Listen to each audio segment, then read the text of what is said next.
حضرت ابو ہریرہ رضی اللہ تعالیٰ عنہ سرکار روایت کو نقل فرماتے ہیں کہ میرے نبی رحمت فخر موجودات صلی اللہ علیہ وبارک وسلم سرکار سے میں نے سنا، دنیا کے اندر دو ایسے مقامات ہیں جہاں پر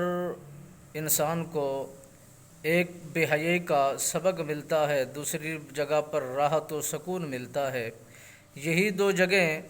اس طرح کی ہیں۔ میرے نبی رحمت سرکار نے فرمایا بدترین وہ جگہ ہے جہاں پر لوگوں کا آمد و رفت بہت زیادہ ہے، یعنی بازاروں کی جگہ۔ وہاں پر لوگ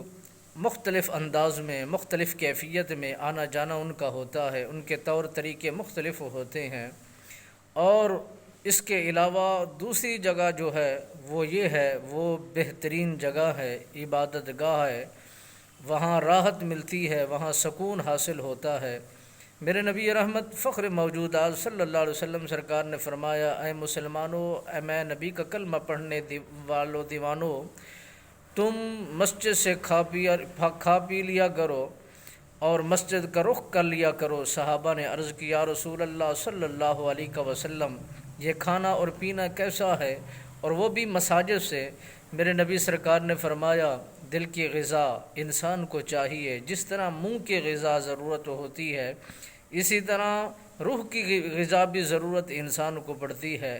جب وہ اللہ کے گھروں میں سے کسی گھر کا انتخاب کر کے وہ جا پہنچتے ہیں، وہیں بیٹھ کر اللہ کی عبادت و ریاضت کرتے ہیں،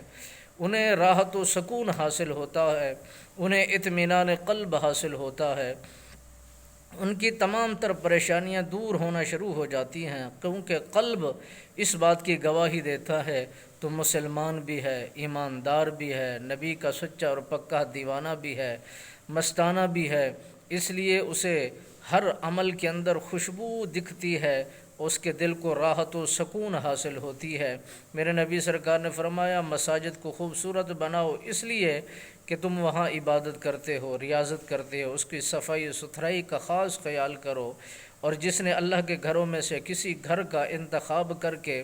اس کی تعمیرات کے لیے، اس کی ترقی کے لیے، اس کی کامیابی کے لیے، لوگوں کے لیے آسانیوں کے لیے جو کچھ خرچ کرتا ہے، رب فرماتا ہے اس کے لیے 70,000 ملائکہ دعائے کلمات استعمال کرتے ہیں، اس کی بقا کی خاطر استغفار کر کے